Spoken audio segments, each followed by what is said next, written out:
భారతదేశ మౌలిక సదుపాయాల కల్పనలో నేడు రహదారుల పాత్ర అత్యంత కీలకం.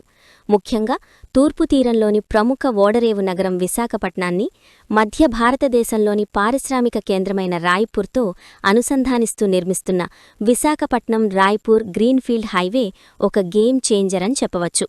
సుమారు 16,482 కోట్ల రూపాయల భారీ వ్యయంతో రూపొందుతున్న ఈ రహదారి కేవలం ప్రయాణ దూరాన్ని తగ్గించడమే కాకుండా ఆంధ్రప్రదేశ్, ఒడిశా, ఛత్తీస్గఢ్ రాష్ట్రాల మధ్య ఆర్థిక బంధాన్ని బలోపేతం చేయనుంది. వచ్చే ఏడాది డిసెంబర్ నాటికి ఈ ప్రాజెక్టు పూర్తిస్థాయిలో అందుబాటులోకి రానుంది. ఈ మహారహదారిని 465 కిలోమీటర్ల పొడవున 6 వరుసలతో నిర్మిస్తున్నారు. ఇది ఒక యాక్సెస్ కంట్రోల్డ్ హైవే, అంటే నిర్ణీత పాయింట్ల వద్ద తప్ప ఎక్కడ పడితే అక్కడ వాహనాలు రహదారిపైకి ప్రవేశించడానికి వీలుండదు. దీనివల్ల ప్రమాదాలు తగ్గడమే కాకుండా వాహనాలు గరిష్టంగా గంటకు 100 కిలోమీటర్ల వేగంతో సురక్షితంగా ప్రయాణించవచ్చు. ఆసియా డెవలప్మెంట్ బ్యాంక్ ఏడీబీ నుంచి సుమారు 20,000 కోట్ల రూపాయల నిధుల సహకారంతో కేంద్ర ప్రభుత్వం ఈ ప్రతిష్టాత్మక ప్రాజెక్టును చేపట్టింది. ప్రధాని నరేంద్ర మోదీ దీనికి శంకుస్థాపన చేయడం దీని ప్రాధాన్యతను చాటిచెబుతోంది. ఈ 465 కిలోమీటర్ల రహదారి 3 రాష్ట్రాల గుండా ప్రయాణిస్తుంది. ఆంధ్రప్రదేశ్ రాష్ట్రంలో ఈ హైవే పొడవు సుమారు 100 కిలోమీటర్లు. అనకాపల్లి జిల్లా సబ్బవరం వద్ద కోల్కతా చెన్నై హైవేతో ఇది ప్రారంభమవుతుంది. ఇక్కడ ట్రంపెట్ ఇంటర్చేంజ్ అనే ప్రత్యేకమైన ఫ్లైఓవర్ తరహా నిర్మాణాన్ని చేపడుతున్నారు. అక్కడ నుంచి విజయనగరం, పార్వతీపురం, మన్యం జిల్లాల మీదుగా సాగి పాచిపెంట మండలం బంగారుగుడి గ్రామం వద్ద ఒడిశాలోకి ప్రవేశిస్తుంది. ఈ ప్రాజెక్టులో సింహభాగం ఒడిశాలోనే ఉంది.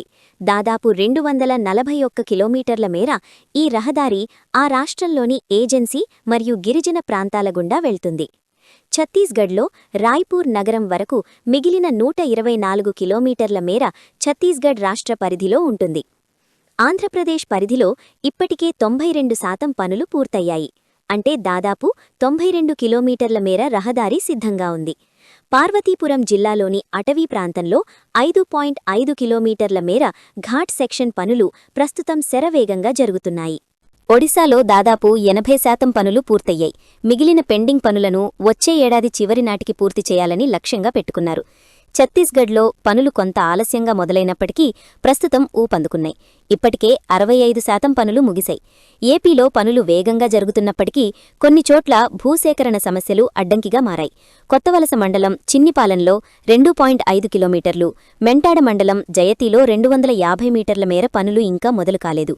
దీనికి ప్రధాన కారణం భూ యజమానులు ప్రభుత్వమిస్తున్న పరిహారం కంటే ఎక్కువ డిమాండ్ చేయడం. జాతీయ రహదారుల ప్రాధికార సంస్థ నిబంధనల ప్రచారం చెల్లిస్తామని చెబుతుండగా వివాదం హైకోర్టు మరియు జిల్లా కోర్టుల పరిధిలో ఉంది.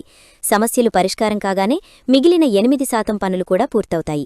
12 గంటల ప్రయాణ సమయం కేవలం 5 గంటలకు తగ్గిపోతుంది. అంటే 7 గంటల విలువైన సమయం ఆదా అవుతుంది. ఈ హైవే కేవలం వాహనాలు వెళ్లే రహదారి మాత్రమే కాదు, ఇది ఒక ఆర్థిక కారిడార్.